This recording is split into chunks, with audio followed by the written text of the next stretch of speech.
Oi, gente! Pra quem tá chegando agora, eu sou a Ana. E quarta-feira é dia de eu vir aqui no IGTV e tentar traduzir o indizível, tentar falar de algum sentimento, algum pensamento, contar uma história, contar um mito ou só fazer uma reflexão sobre alguma coisa. E hoje eu não vou contar um mito, mas eu vou falar sobre o mito, o que é mito, qual é a importância da mitologia como linguagem.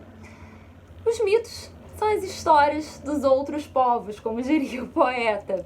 Porque quando a gente está falando da gente, a gente fala de história, a gente fala de religião, a gente fala de fato. Quando a gente está falando do outro, da outra cultura, a gente está falando de mitologia. Como se isso fosse algo menor, menos valoroso, fosse só uma crendice, uma superstição boba. E na verdade isso é um expoente dessa sociedade patriarcal, retilínea, pobre de imagens e adoecida. Porque quando uma pessoa fica muito focada num único aspecto de uma situação, ela fica doente, neurótica. Com a sociedade é a mesma coisa. Se a gente fica focado em um único aspecto, em uma única maneira de lidar com o mundo, a sociedade também fica doente, neurótica.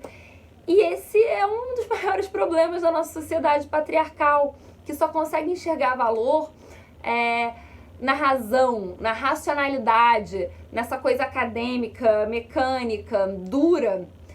E a razão, a racionalidade, a academia tem o seu valor, tem a sua importância e tem o seu lugar.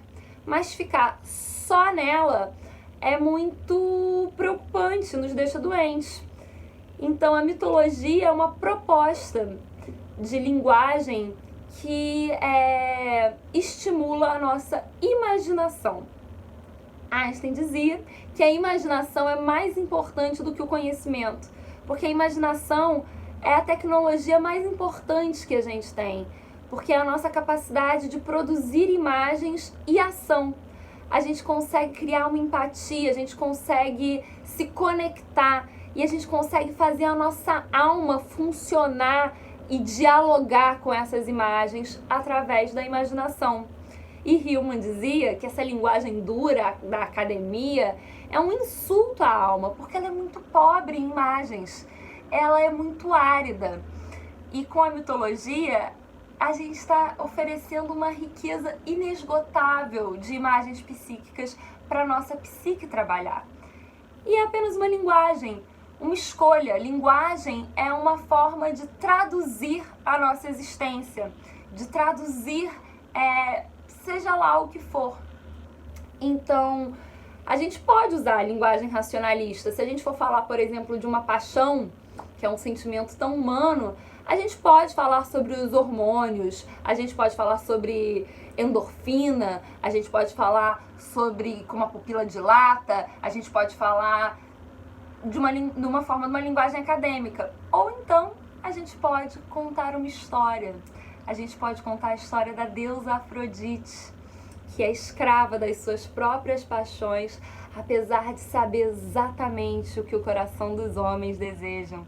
E daquela certa vez que ela desceu à terra e enlouqueceu a cabeça de Helena, fazendo com que ela largasse marido, filho, sua própria pátria e fugisse para uma terra distante com um jovem príncipe Paris, que também sabia que queria, antes mesmo de conhecer.